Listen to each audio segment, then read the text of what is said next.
ಇವರು ಅಧಿಕಾರದಲ್ಲಿ ಇದ್ದಂತಹ ಟೈಮಲ್ಲಿ ಖಡಕ್ ಆಫೀಸರ್ ಅನ್ನುವಂತಹ ಬಿರುದು,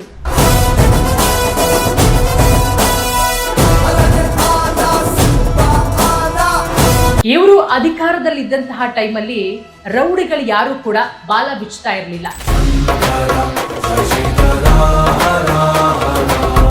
X commissioner Bhaskar Rao sir, ಯಾರಿಗೊಂದು ಸರ್ತಿ ತಮಾಷೆಗೆ ಹೇಳಿದೆ, ನಾನು IAS, ನೀನು IAS ಮಾಡೋ ಕೆಲಸ ಇಲ್ಲ, 10ನೇ ಕ್ಲಾಸ್ ಪಾಸ್ ಮಾಡೋ ಯೋಗ್ಯತೆ ಇಲ್ಲ, IAS ಆಗ್ತದೆ. ಅವಮಾನನೇ ನಿಮಗೆ ಎಲ್ಲಕ್ಕಿಂತ ದೊಡ್ಡ ಕೆಪಾಸಿಟಿ. ಭಾಸ್ಕರ್ ರಾವ್ ಸರ್ಗೆ ತುಂಬಾ ಇಷ್ಟವಾದಂತಹ ರಾಜಕಾರಣಿ ಯಾರು? ಜಯಪ್ರಕಾಶ್ ನಾರಾಯಣ್ ಜೊತೆ ಎಷ್ಟು ಹತ್ತಿರದ ವರ್ಣನ. ಮತ್ತೆ ಎಮರ್ಜೆನ್ಸಿ ಟೈಮಲ್ಲಿ ನಾನು ಕಣ್ಣಾರು ನೋಡಿದ್ದು ಖಾನ್ ಅಬ್ದುಲ್ ಗಫಾರ್ ಖಾನ್, ಅವರು ಜಯಪ್ರಕಾಶ್ ನಾರಾಯಣ್ ನೋಡುತ್ತೆ, ಅವರು ರೈಲ್ವೆ ಸ್ಟೇಷನ್ ಹೋಗಿದ್ದೆ ರಿಸೀವ್ ಮಾಡಿ.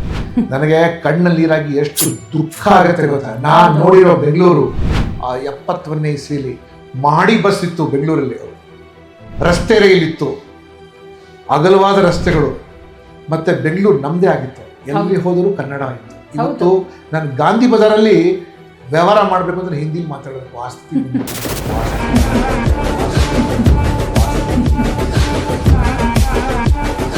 ಸರ್, ನಿಮ್ಮ ಇಷ್ಟು ವರ್ಷದ ಸರ್ವಿಸ್ ಅಲ್ಲಿ ಯಾವ್ದಾದ್ರು ಮರೆಯಲಾಗದಂತಹ ಯಾವ್ದಾದ್ರು ಒಂದು ಘಟನೆ? ಯಾವ ಸಿವಿಲ್ ಲೀಡರ್ಗಳಲ್ಲ, ಇವರೆಲ್ಲ ಕಲ್ತಿದ್ದ ಲೀಡರ್ಗಳು. ಇವರಿಗೆಲ್ಲ ಸಿಕ್ಕಿದ ಕಡೆ ಜಮೀನಿಗೆ ಲೂಟಿ ಹೊಡಿಬೇಕು, ಲ್ಯಾಂಡ್ ಮಾಫಿಯಾಗಳು ಹೇಳ್ತಾರೆ. ಅವ್ರು ಸಿಂಗಮ್ ಅಂತ. ಸಿಂಗಮ್ ಇದು ಫೂಲಿಶ್. ದರ್ಶನ್ ರೇಣುಕಾ ಸ್ವಾಮಿ ಕೊಲೆ ಪ್ರಕರಣ, ನೀವು ಕೂಡ ಒಂದಷ್ಟು ಸಂದರ್ಭಗಳಲ್ಲಿ ಈ ಬಗ್ಗೆ ಮಾತನಾಡಿದ್ರಿ.